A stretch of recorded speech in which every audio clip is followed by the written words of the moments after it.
ٹھیک ہے، اور یہ ہم پہلے چیپٹر میں اچھے سے ڈسکس کر چکے ہیں، اس لیے اس بات کو میں اور آگے ڈسکس نہیں کروں گی. اگر آپ لوگ نے پہلا چیپٹر دیکھا ہے تو اچھی بات ہے، نہیں تو آپ اس چیپٹر کو دیکھیں تو یہ چیزیں آپ کو اور اچھے سے سمجھ میں آئیں گی. اس کے بعد بولتے ہیں کہ جب پایا تخت یعنی راجدھانی جب منتقل ہوئی تو وہاں کی جو لسانی چیز تحریر تھی، یعنی کہ جو نئی زبان وجود میں آ رہی تھی، اس کو اور زیادہ فروغ ملا. اور اس کے علاوہ جب یہ بھی ہم نے ڈسکس کیا تھا کہ محمد بن تغلق نے یہ حکم دیا تھا کہ کوئی بھی یہاں نہیں رہے گا، ہے نا. تو اس کے ساتھ ساتھ یہاں یہ بات بھی بتا دیتے ہیں کہ سارے ہر تعلق سے، ہر شعبے سے تعلق رکھنے والے افراد یہاں آ کر بس گئے تھے، اسی لیے اردو زبان میں اور زیادہ تیزی آ گئی.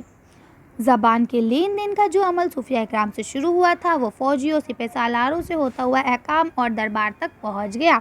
یعنی کہ اب کیا بولتے ہیں کہ صرف جو صوفیہ اکرام نے شروع کرا تھا وہ وہیں ختم نہیں ہو گیا، وہیں دب کے نہیں رہ گیا، وہ فوجیوں، سپہ سالار، بادشاہ ہر طرف سے اپنے آپ میں آگے بڑھتا رہا.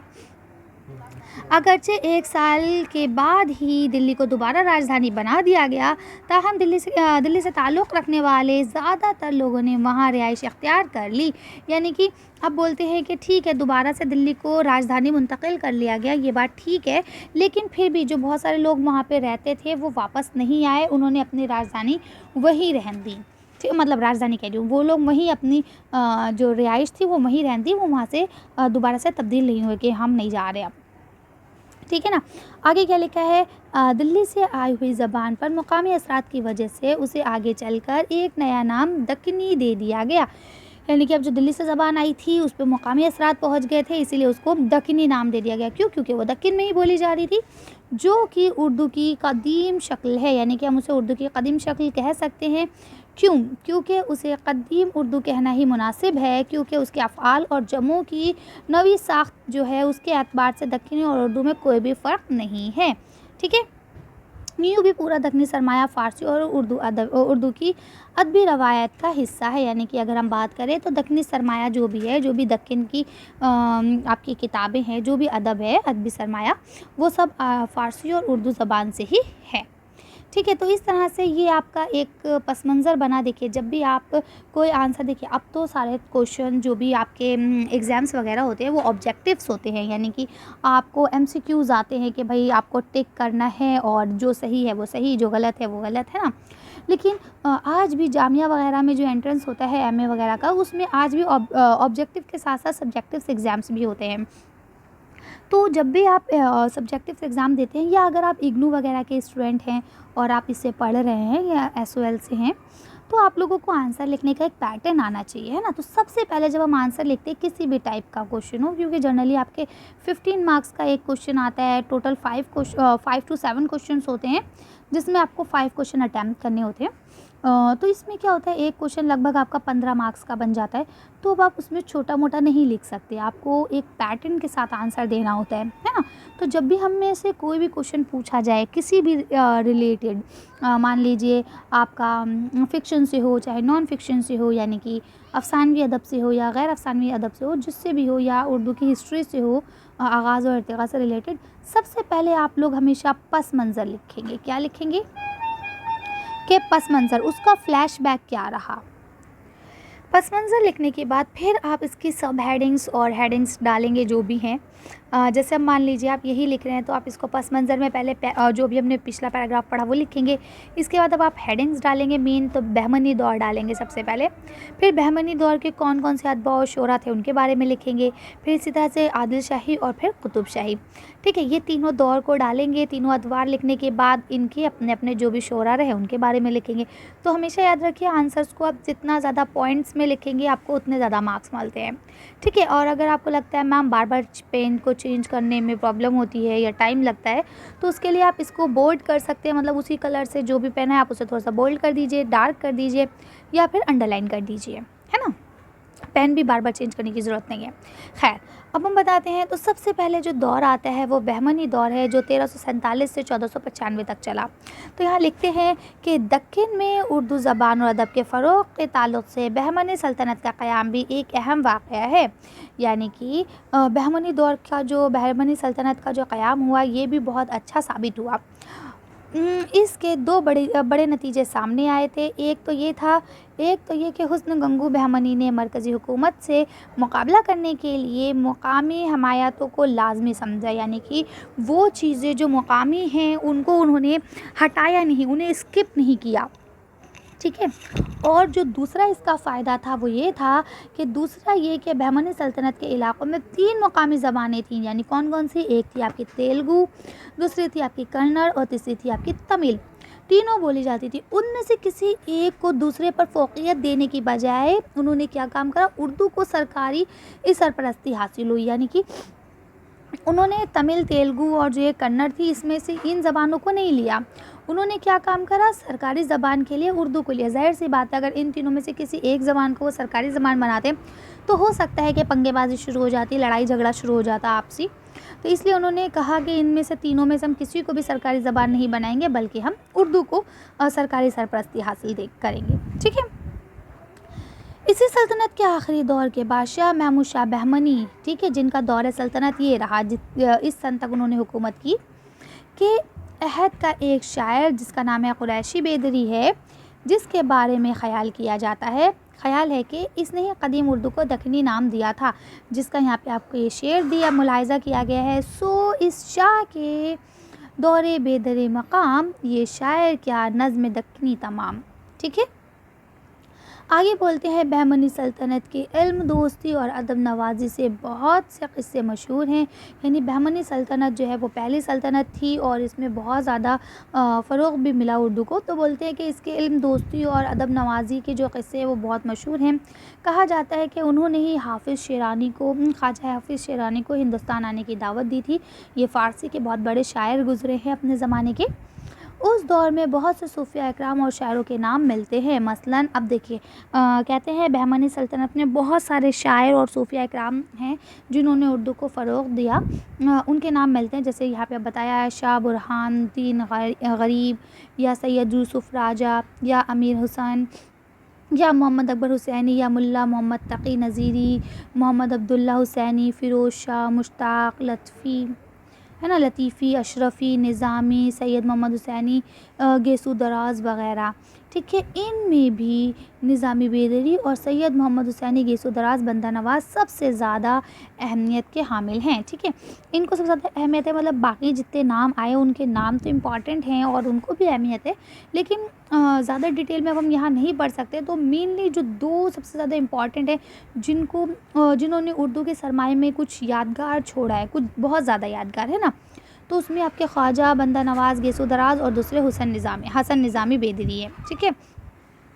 خواجہ بندہ نواز گیسو دراز جو تھے یہ ایک صوفی تھے، تو ان کا اصلی نام کیا تھا؟ محمد حسینی تھا، تخلص شہباز رکھتے تھے، وہ دلی میں ہی پیدا ہوئے تھے اور فیروز شاہ بہمنی کے عہد میں دلی سے گلبرگہ چلے گئے تھے، اور وہ اپنے زمانے کے بڑے عالم تھے۔ عربی فارسی کے علاوہ دکنی میں بھی انہوں نے اپنی تصانیف یادگار چھوڑی، ٹھیک ہے۔ ان میں شاکار نامہ اور چکی نامہ اہم ہے۔ تو دیکھیے میں آپ کو ریڈنگ بھی کر کے بتا رہی ہوں تاکہ میں بھی اپنے پوائنٹ آف ویو سے نہ بھٹکوں، اس لیے میں آپ کو ریڈنگ بھی کرے دے رہی ہوں، اور کیونکہ یہ ویڈیو صرف بڑی کلاسز کے نہیں بلکہ 11th اور 12th کے اسٹوڈنٹس کے لیے بھی ہے، اور آج کل اردو کا ویسے بھی زمانہ بہت خراب چل رہا ہے، بہت زیادہ زوال پہ ہے، بچوں کو ریڈنگ تک نہیں آتی ہے، اس لیے میں ریڈنگ کرتی ہوں کہ اگر آپ لوگوں کو کوئی ورڈ پڑھنے میں نہ آئے یا کہیں پہ آپ اٹکیں تو آپ اس میں ویڈیوز کی مدد لے سکتے ہیں۔ ساتھ ہی میں ایکسپلین بھی کرتی چلتی ہوں تاکہ آپ لوگوں کو اچھے سے سمجھ میں آ جائے۔ بہرحال تو یہاں پہ بات یہ ہو رہی ہے کہ خواجہ بندہ گیسو دراز جو تھے یہ ان کا اصلی نام کیا تھا؟ سید محمد نام تھا ان کا، ٹھیک ہے، اور تخلص شہباز رکھتے تھے، اس کے علاوہ دلی میں پیدا ہوئے تھے، لیکن فیروز شاہ بہمنی کے دور میں دلی سے گلبرگہ چلے گئے تھے، ٹھیک ہے۔ عربی فارسی کے علاوہ دکنی زبان میں بھی انہوں نے تصنیفیں یادگار چھوڑی ہیں، جس میں آپ کی 2 مین تصنیفیں کون سی تصانیفیں؟ ایک ہے شاہکار نامہ، دوسرا ہے چکی نامہ، اوکے۔ اب ہم بات کرتے ہیں خواجہ حسن نظامی بیدری کی، تو دیکھیں ان کا اصلی نام تھا فیض الدین، تخلص تھا آپ کا نظامی، بیدر کے رہنے والے تھے اسی لیے بیدری کہے جاتے تھے۔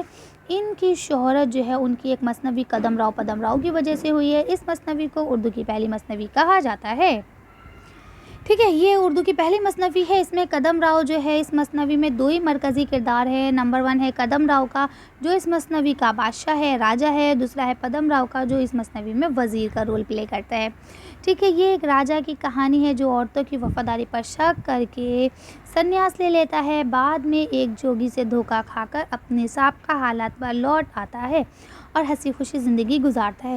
یہ بہت مختصر سا اس کا تجزیہ کیا گیا ہے. اگر آپ لوگ مثنوی کو پڑھنا چاہیں تو ریختہ پہ آپ کو مثنوی بھی مل جائے گی، اور اگر آپ اس کا تنقیدی مطالعہ کرنا چاہتے ہیں تو آپ کو جمیل جالبی، ڈاکٹر جمیل جالبی کی جو کتاب ہے اس میں اس کا تنقیدی مطالعہ بھی مل جائے گا، تو آپ وہ بھی کر سکتے ہیں.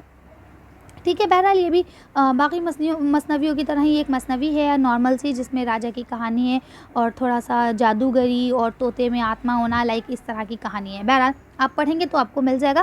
اور بعد میں ابھی یہ والی بک کمپلیٹ کرنے کے بعد میں یہ ساری جو ٹاپکس ہیں نا آپ کی مطلب داستان، سبرس، ان سب کا خلاصہ بھی الگ الگ ویڈیو میں بناؤں گی. تو اگر آپ لوگ چاہیں تو وہ وہاں سے بھی دیکھ سکتے ہیں. اگر آپ کو پڑھنے کا دل نہیں کرے تو آپ ویڈیو بھی دیکھ سکتے ہیں، لیکن ابھی نہیں، اس بک کو کمپلیٹ کرنے کے بعد بناؤں گی انشاءاللہ. چلیے آگے بڑھتے ہیں. اب بات کرتے ہیں بہمنی سلطنت کی. تو بہمنی سلطنت کے بدن سے 5 نئی سلطنتیں نکلی تھیں. کون کون سی؟ نمبر 1 عادل شاہی اور نمبر 2 قطب شاہی. یہ جو 2 مین سلطنتیں ہیں انہوں نے اردو میں بہت زیادہ اپنا کام کیا اور اردو کو فروغ دینے میں بہت زیادہ مدد کی، اور اسی دور میں بہت زیادہ شاعروں اور ادیبوں کی سرپرستی بھی ہوئی.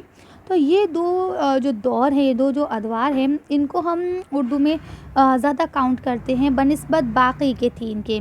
نظام شاہی یا بریدی یا اماد شاہی جو دور ہیں ان کو ہم نہیں گنتے ہیں. ٹھیک ہے، اس کے بعد لکھا ہے ان میں عادل شاہی اور قطب شاہی سلطنتوں نے اردو زبان اور ادب کی ترقی میں بڑا حصہ لیا. ٹھیک ہے، اسی لیے ہم ان 2 کو پڑھتے ہیں. تو دیکھیے اب ہم نے یہاں پہ پہلے تھوڑا سا پس منظر جانا، پھر بہمنی دور کو پڑھا، پھر بہمنی دور کے 2 بڑے شعراء جو گزرے ہیں ان کے بارے میں پڑھا. پھر ہم نے یہ جانا کہ بہمنی دور کی بطن سے 5 الگ الگ سلطنتیں نکلی تھیں، جس میں سے 2 بہت امپورٹنٹ ہیں، عادل شاہی اور قطب شاہی. تو اب ہم پہلے عادل شاہی کو پڑھیں گے، اور عادل شاہی دور کے جو بھی ادبا اور شعراء تھے ان کے بارے میں تھوڑا تھوڑا جانیں گے. پھر ہم قطب شاہی کو پڑھیں گے اور قطب شاہی دور کے جو ادبا اور شعراء ہیں ان کے بارے میں جانیں گے. تو چلیے اب ہم لوگ عادل شاہی دور کو پڑھنا شروع کرتے ہیں. تو یہ جو دور تھا یہ آپ کا 1490 سے لے کے 686 تک تھا، 86 تک ہے نا، 1686 تک تھا. یہ جو سلطنت بنی تھی یہ بیجاپور میں بنی تھی. بیجاپور میں عادل شاہی سلطنت کا قیام 1490 میں ہوا. یہ حکومت تقریباً 195 سال تک قائم رہی. عادل شاہی دربار نے نہ صرف شعر و ادب کی سرپرستی کی بلکہ وہ خود بھی شعر کہتے تھے. یعنی کہ عادل شاہی دور میں جو بادشاہ گزرے جن کا نام تھا عادل شاہ. ٹھیک ہے، تو عادل شاہی دور کے جو بادشاہ تھے انہوں نے شعر و ادب کی سرپرستی ہی نہیں کی بلکہ انہوں نے خود بھی شاعری کی. ٹھیک ہے، اس حکومت کے بانی یوسف عادل شاہ ترکی اور فارسی زبان میں شعر کہتے تھے. ایک اور بادشاہ ابراہیم عادل شاہ ثانی کو جگت گرو کے نام سے شہرت ملی. یعنی کہ اسی میں ایک اور بادشاہ گزرے، ان کا نام تھا ابراہیم عادل شاہ ثانی، ان کو جگت گرو کے نام سے شہرت ملی. اگرچہ شروع میں عادل شاہ جو بادشاہ تھے شمال ہند کے درباروں کی نقل کی اور فارسی زبان کو بول بالا رہا، لیکن مطلب پہلے تو انہوں نے شمال کی نقل کی، جیسا کہ میں نے آپ کو ویڈیو کے سٹارٹنگ میں بتایا تھا کہ شمال کے جو بھی بادشاہ وغیرہ گزرے ہیں ان سب کو لگتا تھا کہ فارسی بیسٹ ہے اور وہ فارسی میں ہی شاعری کرتے تھے. ٹھیک ہے، تو انہوں نے بھی انہی کی نقل کی اور فارسی میں ہی شاعری کو شروع کیا اور اس کا ہی بول بالا رہا. لیکن اس دور میں ہند ایرانی تہذیب کے سنگ کو جو ان کا سنگم ہو رہا تھا، علوم و فنون کے ہر شعبے میں کافی فروغ حاصل ہوا اور اردو زبان و ادب پر اس تہذیبی میں امتزاج کے اثرات مرتب ہوئے. تو اب بولتے ہیں کہ ٹھیک ہے وہ فارسی کی نقل انہوں نے کی، عربی اور فارسی یہی ترکی زبان بولی، لیکن اس دور میں جو ہند اور ایرانی تہذیب کا جو سنگم ہو رہا تھا، سنگم ہندی کا ہی ورڈ ہے نا، میل ہونا، تو جو ان کا میل ہو رہا تھا علوم اور فنون کا ہر شعبے میں، تو اس سے ہی کافی ترقی ملی، جس کے بعد اردو میں کافی فروغ ہوا. پھر لکھا ہے بیجاپور میں کئی شاعروں اور ادیبوں کے نام ملتے ہیں. ان میں عبد المراجی شمس العاشقین، اشرف بیابانی، بیان الدین جانم، اس کے علاوہ آپ کے شاہ داول، اس کے بعد ملک خوشنود، رستمی، مقیمی، حسن شوقی، ٹھیک ہے، صنعتی،